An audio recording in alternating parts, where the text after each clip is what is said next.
고린도후서 3장 말씀을 오늘은 보겠습니다. 고린도 교회에는 바울과 성도들의 사이를 멀어지게 하려는 자들이 있었다 했어요. 그들에 의하여서 성도들이 더 시험에 들고 마귀가 더 창궐할 수 있었던 것이죠. 그 고린도 교회예요. 그래서 분란이 일어나고 성도들 사이에 어그러짐, 또한 성도들이 하나님 앞에서 또 교만하게 행함이 있었고요. 여러 가지 마귀 역설이라 해서 여러 가지 문제들이 이야기가 됐었습니다. 그 시발점이 바로 바울과 성도들 사이를 이간질하는 물이었다 할 수 있어요. 오늘날의 이단들도 동일한 방법을 씁니다. 특히나 신천지 같은 자들이 제법 규모 있는 교회들에 잠입을 해서 성도들이 다윗 목사를 미워하게끔 또 의심하게끔 그렇게 말을 퍼뜨리는 거예요. 뭔가 확인하기 어려운 그런 내용들 있잖아요. 그런 걸 퍼뜨리다가 나중에 가서 이제 그렇게 마음의 간극이 조금 벌어지기 시작하면 목사님 설교가 이상한 것 같아. 그래서 설교에 이러이러한 내용이 이거 신학적으로 틀린 거거든 하면서 막 장황한 말을 해요. 건강한 신학을 가진 자만은 그것에 대해서 정면으로 논박을 할 수 있겠지만 일반 성도들은 모르잖아요. 그러니까 그런가? 우리 목사님한테 그런 결점이 있나? 그래도 나는 목사님 사랑하는데 그런 결점이 있다면은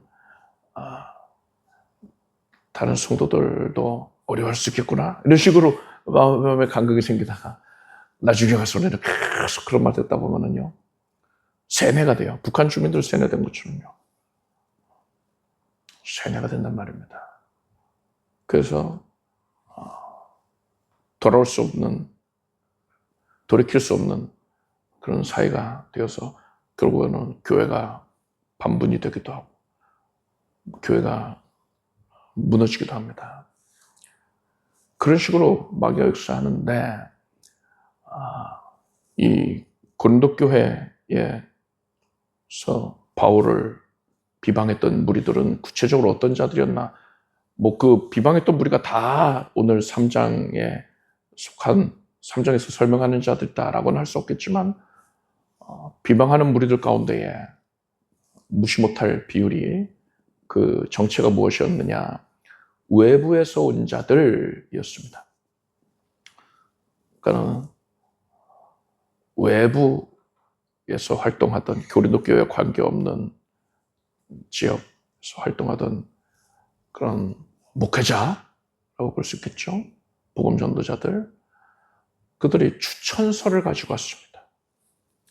왜냐면 내가 복음 전도자요 하면은 그걸 어떻게 믿어요?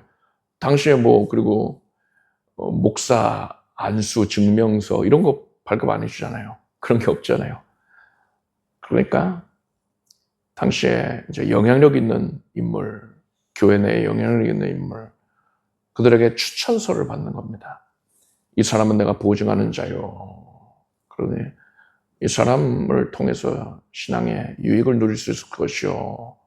이런 추천서를 가령 사도들이 발급을 할 수 있는 것이고 각 교회의 지도자급 인사들이 발부를 할 수도 있겠죠. 그런 추천서를 받아가지고서는 그걸 가지고 다니면서 여기저기 교회 가가지고서는 또 설교도 하고 그랬던 거예요. 근데 그런 자들이 고린도 교회에서 공개적으로 바울을 비방했단 말입니다. 바울이 우선 고린도 교회의 설립자였는데 이제 또 여러 군데 사역을 했기 때문에 떠나 있었어요. 네, 이 사람들 왜 바울을 비방했겠느냐? 복음적이지 못한 것도 아니고 지극히 성경적이고 하나님의 은혜 안에 거하는 주의 종인데 왜 비방했겠습니까? 그것을 통해서 이 사람들이 자기들 입지를 강화하고자 했던 거예요. 성도들이 바울에게만 마음을 온전히 쏟고 있으면은 자기들이 들어갈 틈이 없잖아요. 그럼 자기들 입지를 어떻게 다질 수가 없으니까 바울을 몰아내야겠다. 혹은 바울의 그런 영향력을 약화시켜야겠다. 이런 생각으로 자기 이익을 위해서요. 악한 짓들을 한 겁니다. 그러면서 이들이 주장한 게 뭐였냐. 우리는 이렇게 유명한 자의 추천서가 있는데 바울은 뭐냐? 바울은 추천서가 있느냐? 했어요. 바울은 추천서가 없죠. 추천서가 없었어요. 그런 것을 원하지도 않았습니다. 그러한 문제 제기에 대하여서 바울이 이제 자신의 입장을 표명을 합니다. 그래서 자기 자신을 변명하는 데에서 그치는 것이 아니라 바울은 우리가 받은 복음이 얼마나 위대한 것인지 성령께서 우리 안에서 어떤 일을 행하시는가에 대해서 총체적으로 그 진리를 밝히고 그 내용을 선언을 합니다. 그러니까 바울이요, 자신에 대한 공격을요, 그냥 그거 아니야, 나는 이러이러한 상황이야, 이렇게만 자기 입장 표명하는 데서 그치는 것이 아니라 항상 그것을 거대한 진리, 깊이 있는 진리로 끌고 와서 그런 교훈을 하는 것을 우리가 또 확인을 할 수가 있습니다. 자, 1절에서 3절까지를 함께 읽겠습니다. 우리가 다시 자천하기를 시작하겠느냐? 우리가 어찌 어떤 사람처럼 천거설을 너희에게 붙이거나 꼭 너희에게 맞거나 할 필요가 있느냐?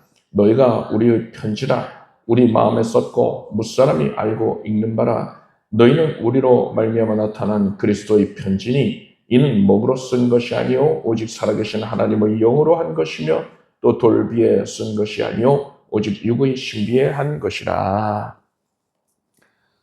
유명한 자들의 그런 추천서를 가지고 와서 고린도 교회 성도들의 마음을 얻으려고 했던 자들, 그들이 바울은 추천서가 없지 않냐? 이것을 가지고 이렇게 비난을 했던 것으로 보입니다. 그래서 추천서도 없는 사람이 사역을 한다는 게 말이 되느냐? 그래서 바울은 사역자로서 합당하지 못하다. 이런 얘기를 한 거예요. 이에 대해 바울이 고린도의 성도들에게 뭐라고 했느냐? 너희가 우리의 편지다 했어요. 바울은 항상 우리라고 표현을 해요. 나의 편지가 된다. 자기를 내세운 게 아니라요. 선교팀을 항상 그렇게 지칭해서 얘기를 합니다.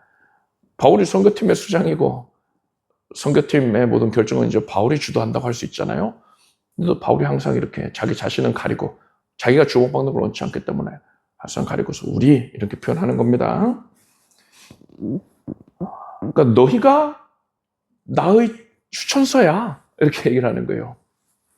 이게 무슨 뜻이냐? 종이와 먹으로 쓴 추천서가 아니라 고린도 성도들의 삶이 믿기 이전과 이후가 달라졌잖아요. 그들이 변화가 됐잖아요. 이것이 바로 바울의 사역이 하나님의 사역이었다. 바울은 하나님께서 쓰시는 종이다라는 것을 증명하는 그런 강력한 증거가 된다라는 뜻입니다. 더 나아가서 바울은요, 너희는 우리로 말미암아 나타난 그리스도의 편지다라고 했습니다.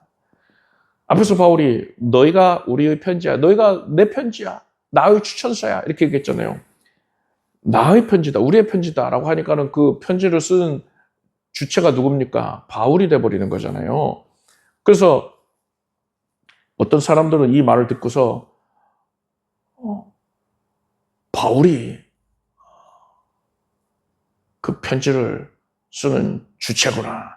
바울이 주도하는 사역이구나. 이렇게 생각을 할 수도 있거든요. 바울은 그러한 오해를 원천적으로 차단하기 위해서요. 나의 편지라고 하지 않고요. 그리스도의 편지다라고 한 겁니다. 바울은 자기 자신은 예수님의 편지를 배달한 사람에 불과한 것이고 그 편지를 친히 기록하신 분은 저자는 예수 그리스도이시다라는 거예요. 그 바울이요, 그의 이 서신 내용들을 보면은요, 치열하게 바울은 정말 처절할 정도로요, 자기 자신을 가립니다. 어떻게 해서든 하나님께만 영광을 돌리려고 하고요. 사람들이 자기에 대해서 조금이라도 주목하고 인정하면서 역시 바울 사도님 대단한 권위를 갖고 있네, 이런 생각 아예 하지도 못하게끔 예수님만 드러내는 데에 마음이 집중된 자였어요. 바울은요, 이 편지, 그리스도의 편지는 먹으로 기록한 것이 아니라 살아계신 하나님의 영, 그러니까 성령으로 기록되었다 했어요. 그래 하나님께서는 이 편지를 종이나 돌판에다가 기록하신 게 아니라 사람의 마음판에 기록하셨다라고 했습니다. 이게 무슨 말입니까? 하나님께서 친히 성령으로 고린도 성도들의 심령에다가 도장을 찍으셨다는, 인을 치셨다고 성경에 표현하지 않습니까? 예수 그리스도의 이름으로 인을 치신 거예요. 성령께서 친히 그 도장이 되신 겁니다. 그래서 성도들의 삶이 변화했다는 거예요. 성령의 역사로 말미암아서요. 그렇기 때문에 바울은 고린도 성도들의 그 변화된 삶 자체가 바울의 그 사역이 정당하다, 하나님께서 바울을 사역자로 삼으셨다라는 것에 증거가 된다, 이렇게 말을 했던 겁니다. 여러분, 고린도 교회에 들어온 그 외부인들, 그 추천서 가지고 온 사람들, 그 사람들은 세상적인 어떤 증빙자료, 조건, 이런 것을 판단의 근거로 삼고자 했지 않았습니까?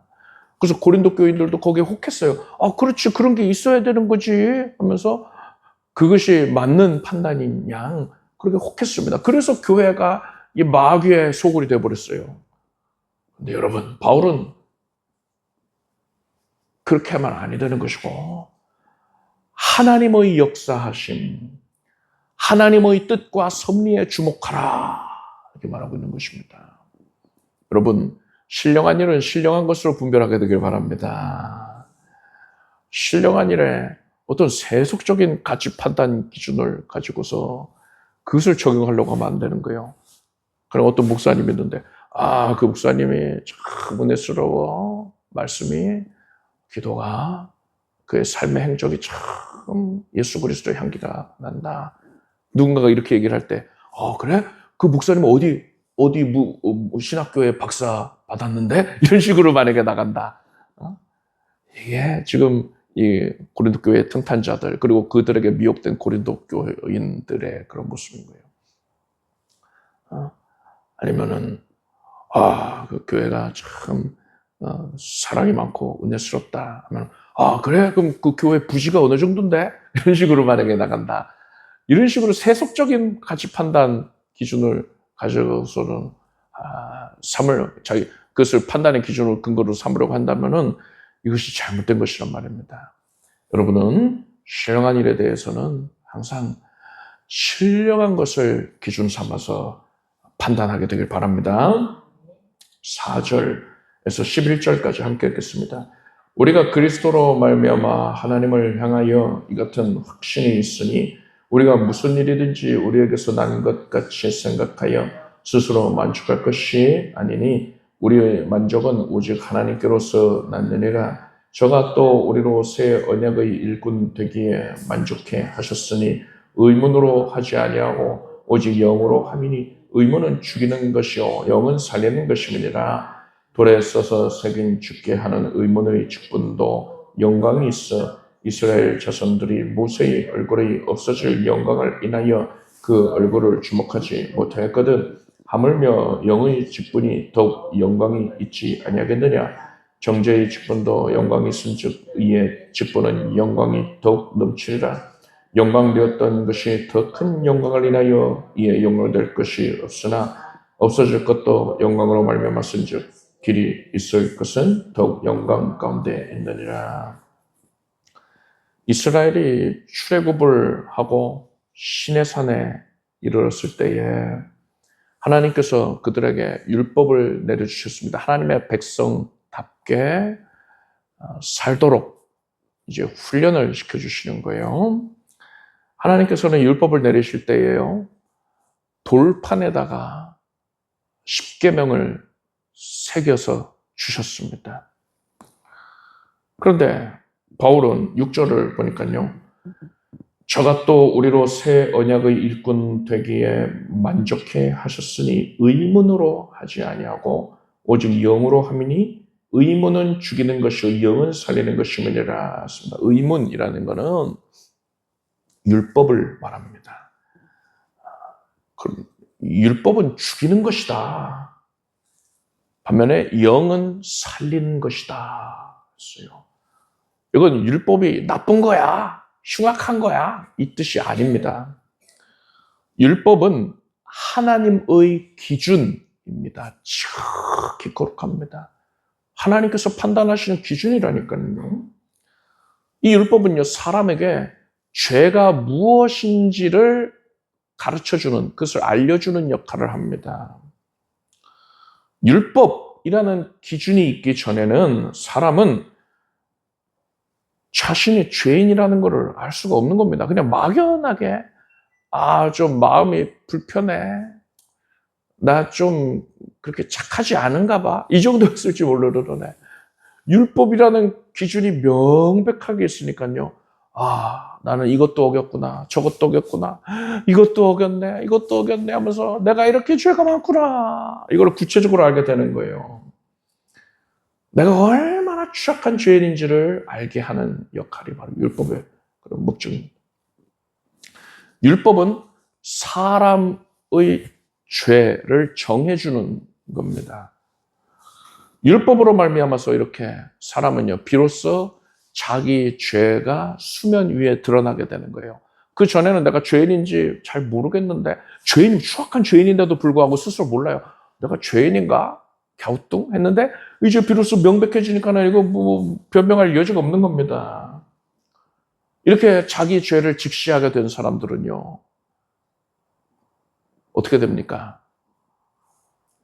그러니까 심판받기 전에, 하나님의 심판받기 전에 자기 입으로 자기 죄를 고백한다 그랬잖아요. 죄가 뭔지 모르면 어떻게 그것을 고백할 수 있겠어요? 사람이 하나님의 심판대 앞에서 하나님의 율법을 다 깨닫게 되는 거예요. 그래서 그것을 미루어 봤을 때 자기 삶이 율법에 무엇이 위배되었다, 이것을 다 입으로 고백하는 겁니다. 그런 다음에 고백했으니까 죄가 없어졌습니까? 그게 아니고요, 그래, 난 죄인입니다, 그러니 벌 받아야 돼요 하고서는 지옥 불 가운데 던져지게 되는 거예요. 율법으로 말미암아서 죄가 드러나고, 그리고 하나님의 기준인 이 율법에 의하여서 심판받아서 지옥에 던져진다. 그래서 바울은 율법, 즉 의문은 죽이는 것이다, 이렇게 말한 겁니다. 반면에 바울은요, 영은 살리는 것이다 하는 게 무슨 뜻이냐? 돌에 새긴 율법은 내가 죄인이라는 사실을 깨닫게 해줬습니다. 그런데 죄의 문제를 해결해 줬나요? 아니요. 죄를 깨닫게만 해줬고요, 죄를 조금도 씻어주지를 못합니다.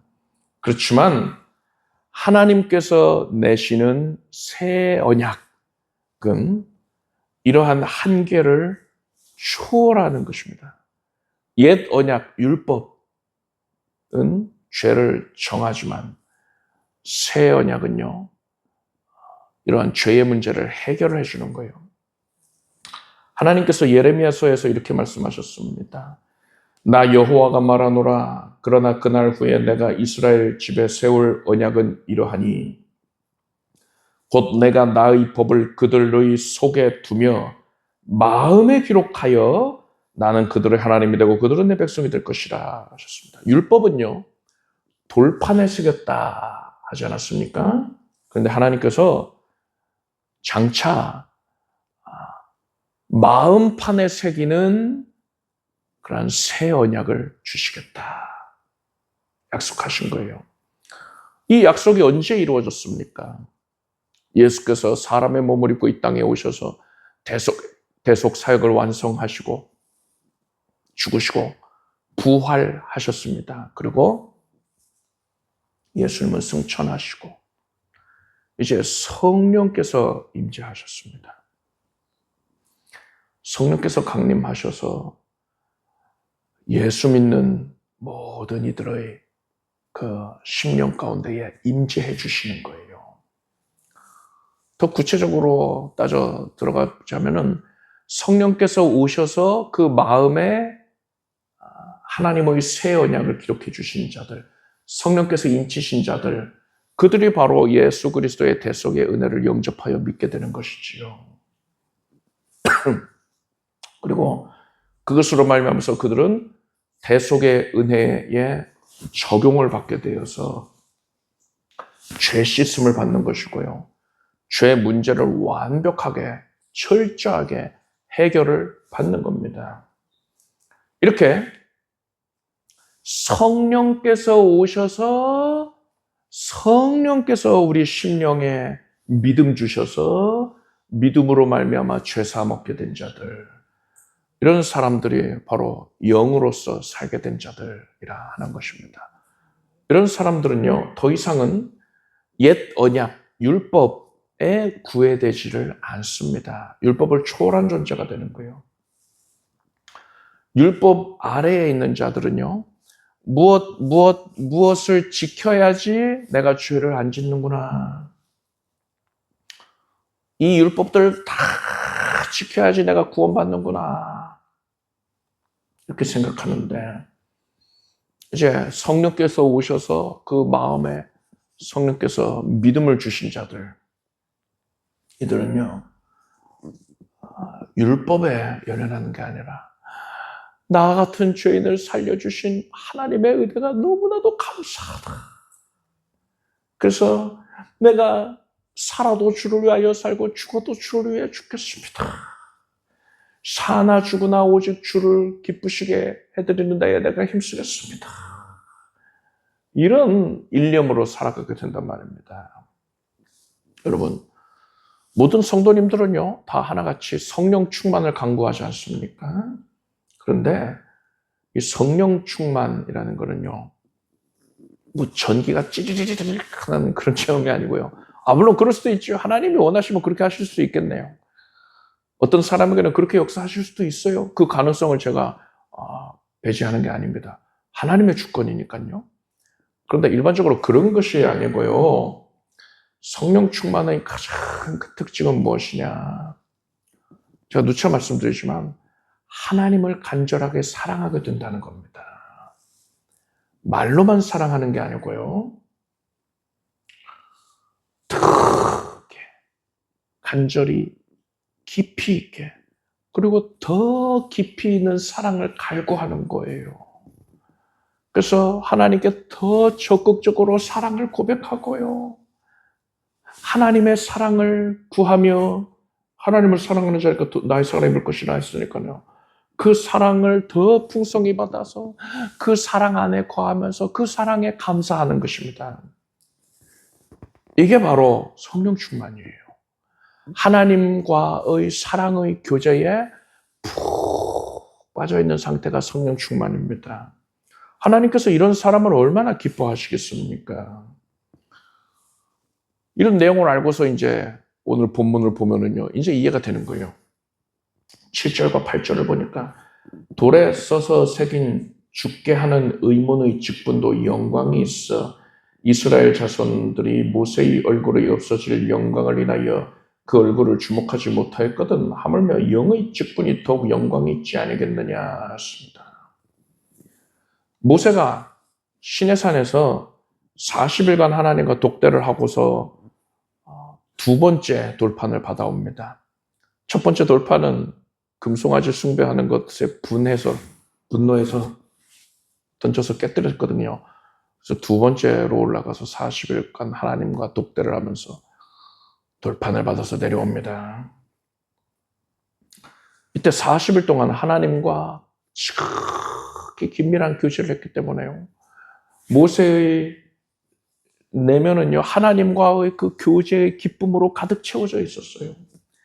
그가 산에서 내려왔을 때 그의 얼굴에서 광채가 번쩍번쩍 났어요. 하나님의 영광의 광채가 발산이 된 거예요. 사람들이 모세의 얼굴이 너무 밝아서 감히 똑바로 쳐다보지 못할 정도였어요. 이때 모세가요, 수건을 가져다가 자기 얼굴을 덮습니다. 왜 그랬을까요? 뒤에 보면은 이제 그 이유에 대해서 바울이 해석한 내용들이 나옵니다. 그런데 전체적인 이유를 얘기를 하자면, 사람들이 모세가 대단한 존재다. 와, 저 영광의 광채를 봐. 이야, 모세님 역시 대단한 분이야. 하고서 모세를 주목하는 것을 원치 않았던 겁니다. 모세가 지금 내려와서 하나님의 말씀을 전하고 있거든요. 그러니까 말씀에 주목을 해야 할 것인데 모세에게 주목을 하는 거예요. 그걸 원치 않았어요. 그래서 자기 얼굴을 가려버립니다. 빛을 가린 거예요. 그러고서는 오직 하나님의 말씀에만 전념할 수 있도록 그렇게 조치를 한 것입니다. 모든 영광을 하나님께 돌리고자 애썼던 것이죠. 여러분 보십시오. 모세는 율법의 대표자입니다. 그래서 율법 하면은 모세예요. 그런 모세가, 율법의 대표자인 모세가 하나님과의 영광의 교제로 충만해서 빛이 번쩍번쩍 났어요. 그런데 여러분, 오늘날에 성령의 인치심을 받고 예수 그리스도의 대속의 은혜를 믿는 모든 성도들에게는 하나님과의 깊이 있는 교제가 허락이 되어 있습니다. 옛적에는요, 그 옛 언약의 시대에는 모세처럼 특별하게 선택받은 사람, 그런 사람만 하나님과의 교제를 누릴 수 있었지만은, 오늘날에는 성령께서 역사하셔서 예수 그리스도의 대속을 믿게 해주신 모든 성도들, 심령의 새 언약이 기록된 모든 성도들이 하나님과 교제할 수 있는 겁니다.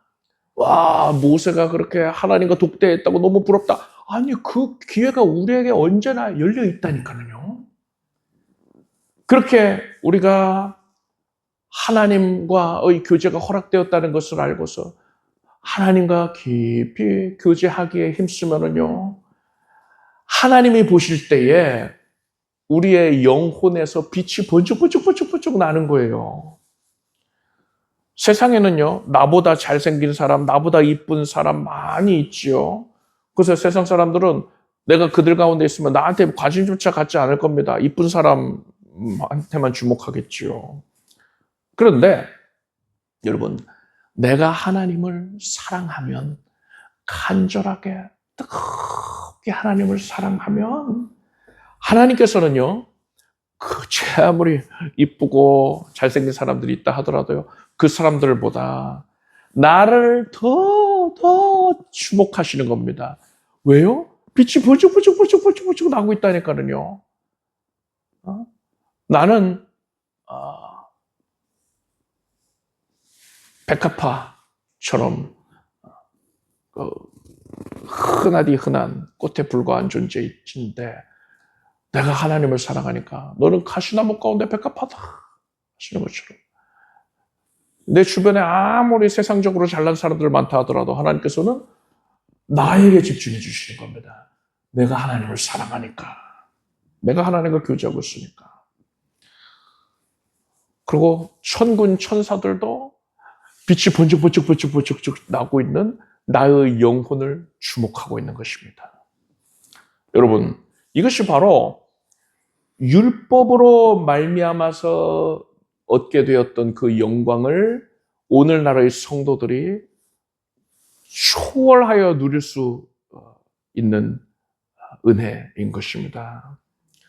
옛적에는 모세 같은 사람만 하나님과 그렇게 교제하고 번쩍번쩍 할 수 있었는데, 오늘날의 우리들은요, 누구나가 원하기만 하면은 예수 믿는 자는 워낙에 말하면은 하나님과 깊이 있는 사랑의 교제가 허락이 되어 있으니까는요.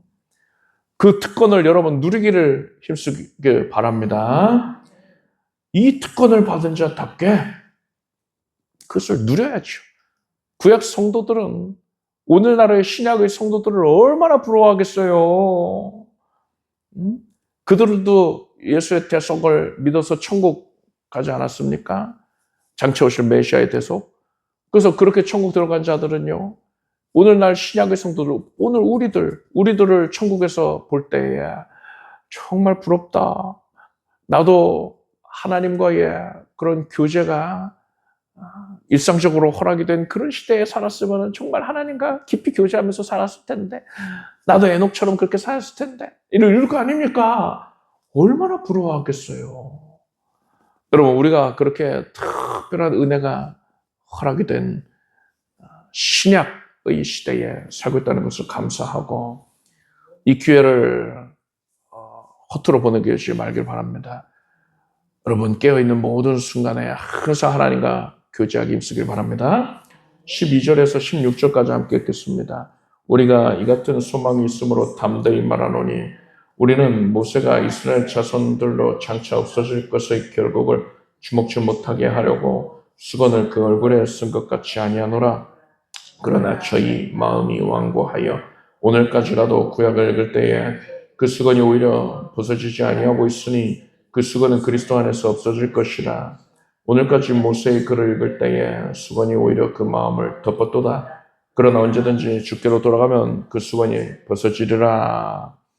앞에서 모세가 얼굴을 수건으로 덮었다 했습니다. 13절을 보면 모세의 이러한 행동에 대해서 바울이 그 이유를 이렇게 해석을 해요. 모세는 자기 얼굴에 영광의 그 광채가 이제 곧 사라질 것을 알았습니다. 그래서 그 광채가 사라져버리면은 백성들이 하나님의 영광도 저렇게 사라지지 않을까?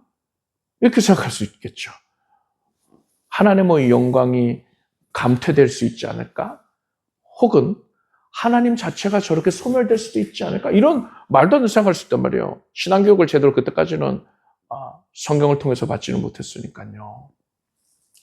그러니까 모세가 이스라엘 자손들이 이 영광이 사라지는 것을 보지 못하게 하려고 수건으로 덮었다. 이렇게 바울은 해석을 한 거예요.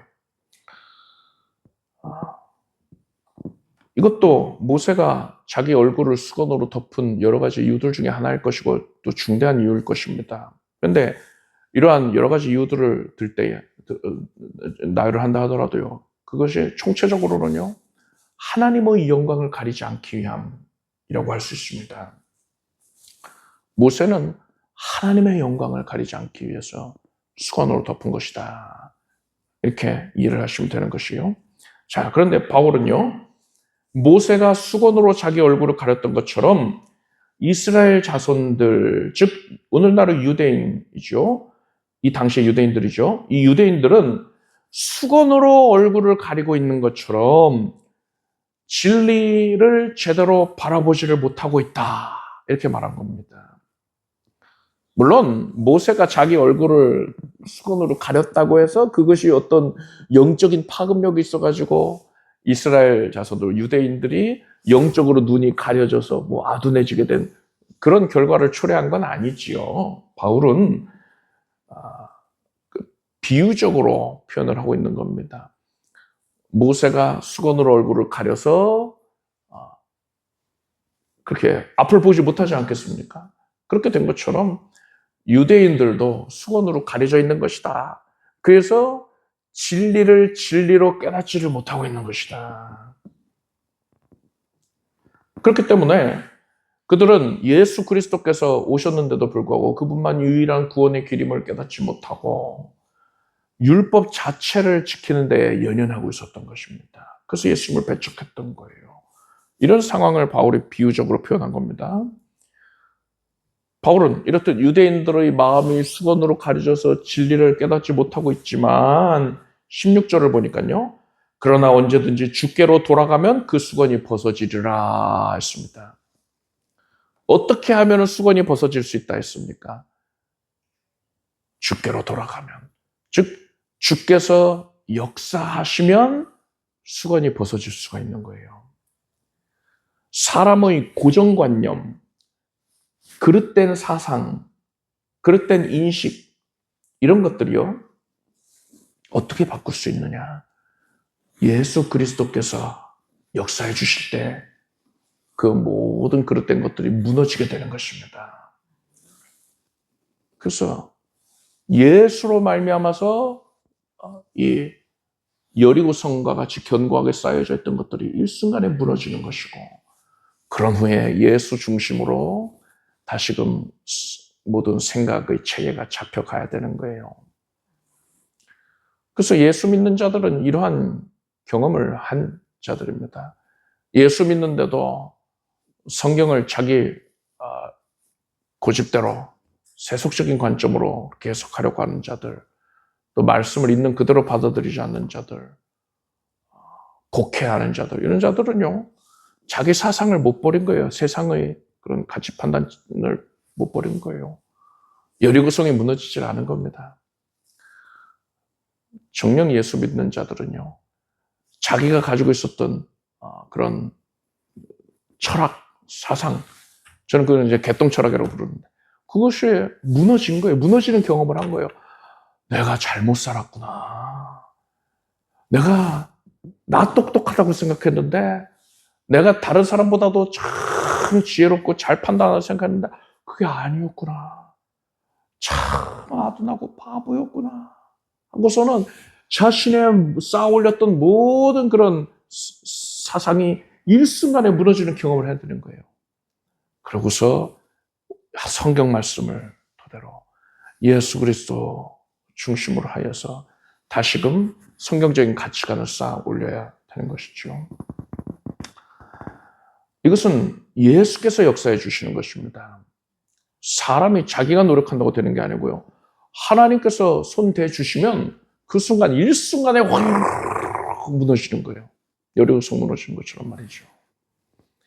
그래서요, 여러분, 예수님을 대적하는 자들, 또 복음을 전하였을 때 코웃음 치고 나랑 관계없는 일이지 하면서 마음속으로 외면하는 자들, 잘 들었습니다 하더라도 그냥 마음에 외면해버리는 이런 사람들이요.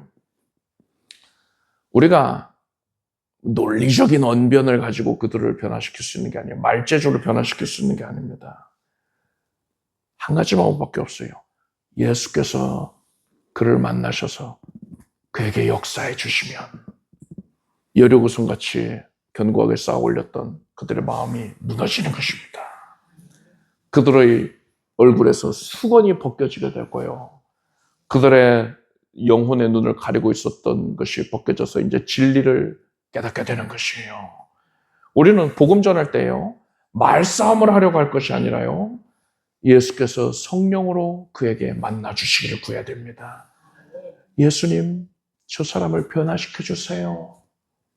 저 사람의 영혼을 가리고 있던 것을 벗겨주십시오. 예수님만이 참 구세주이심을 깨닫게 해주십시오. 이렇게 기도를 해야 되는 겁니다. 그것이 가장 강력한 전도의 방법인 것이고요. 무슨 이렇게 전하면 된다, 이렇게 반응하면 된다, 이런 식으로 프로그램으로 어떻게 해보려고 하는 시도는 잘못된 것입니다. 여러분, 복음 전할 때 항상 이렇게 세상적인 방법 의지하지 말고 오직 예수 그리스도만을 의지하길 바랍니다. 17절, 18절을 함께 읽겠습니다. 주는 영이시니 주의 영이 계신 곳에는 자염이 있느니라. 우리가 다 수건을 벗은 얼굴로 거울을 보는 것 같이 주의 영광을 보매 저와 같은 형상으로 화하여 영광으로 영광이 이르니 곧 주의 영으로 말미암음이니라.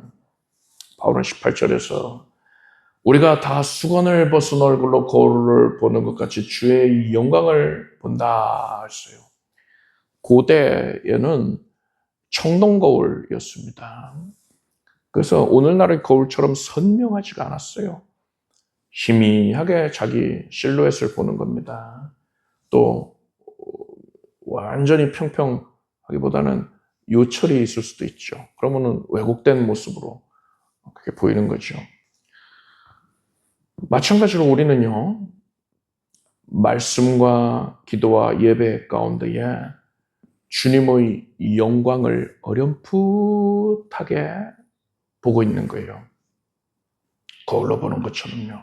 그런데 바울이 이렇게 말합니다. 이어지는 구절을 보니까 주의 영광을 보매 저와 같은 형상으로 화하여, 그러니까 예수님과 같은 형상으로 변화되어, 그러니까 부활의 몸 얘기하는 겁니다. 영광으로 영광에 이르니 곧 주의 영으로 말미암음이니라 하십니다. 어떻게 한다고요? 주의 영광을 보매, 그러니까 주의 영광을 보니까, 보면 볼수록, 예수님의 영광을 주목하면 주목할수록 우리는 예수 그리스도의 영광의 형상으로 변화된다는 것입니다.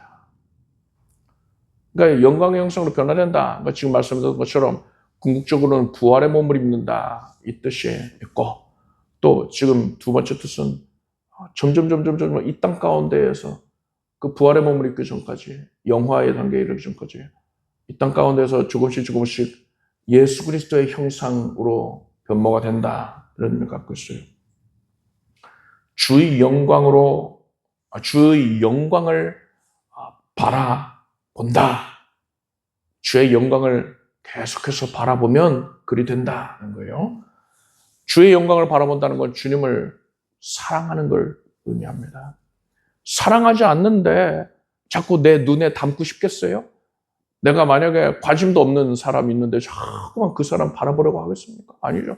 사랑하는 대상이니까 바라보는 거예요. 지극히 사랑하니까 자꾸만 주님을 바라보는 겁니다. 그리고 사랑하면은요, 닮아가요. 닮을 수밖에 없어요. 그건 시키지 않아도 그렇게 됩니다. 예수님을 사랑하기 때문에 예수님을 닮아가게 되는 겁니다.